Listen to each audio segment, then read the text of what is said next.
Hey everybody, it's Eric from EPAutos.com, your libertarian car guy.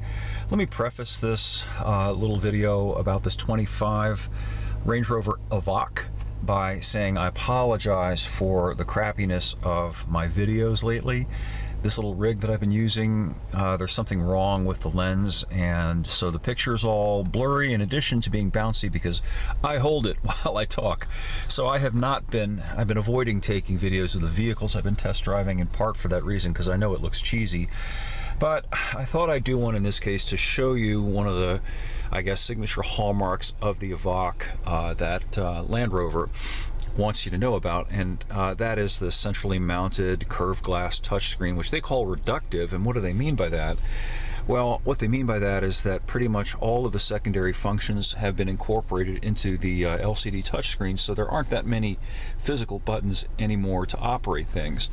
And that's a trend. You know, Tesla started doing that when they came out with their even bigger touchscreen, and they incorporated pretty much everything into that. And it has its upsides and its downsides. The upside being, of course, it does declutter the interior. The downside, of course, is that everything in terms of the secondary controls is now embedded in these touchscreens. And if the touchscreen goes out on you, you're going to have to replace the touchscreen. On the upside, I like where it's positioned. It's here in the center of the center stack rather than typically lately, like they pop out of the dash like a Pop-Tart, which I think looks pretty cheesy. Some of the things that I wanted to show you, if I can find it again, where do we go? See, this is, okay, modes. There are some nice things about these touchscreens. So here you've got the off-road mode. Now this is the Evoque. It's not the Range Rover Sport. It's not a Defender or a Discovery, so it's not really a rugged off-roader like they are. However, you do have off-road modes, and you also have this kind of interesting wade sensing feature. You see where my finger's pointing here, maybe. This is it right here, which will tell you if the water's getting too deep so that you can avoid becoming a U-boat commander.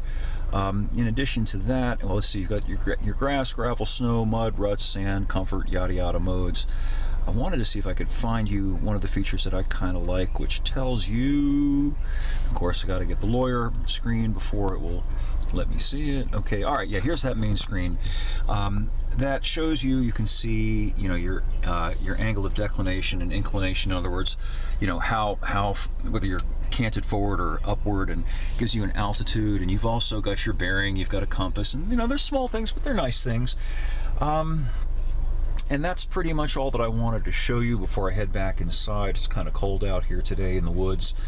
Oh yeah, look, also you can see how the wheels rotate. Or at least I should say, as I'm rotating the steering wheel, you can see that the simulated wheels on the screen also rotate, and that's kind of handy if you did go off-road.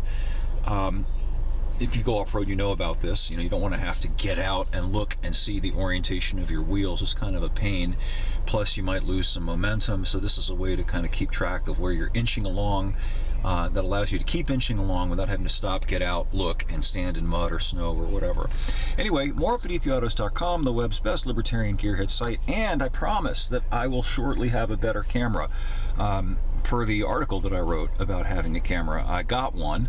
I just haven't yet figured out exactly how to use the thing. So bear with me while I ascend the learning curve, and we'll have more for you again soon.